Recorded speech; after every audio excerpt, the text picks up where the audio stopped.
హాయిని మరిచిపోదు మనసు.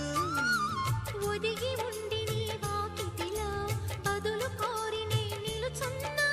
దారి తెలియని చీకటిలో వెలుగు చూసి కాదంటానా.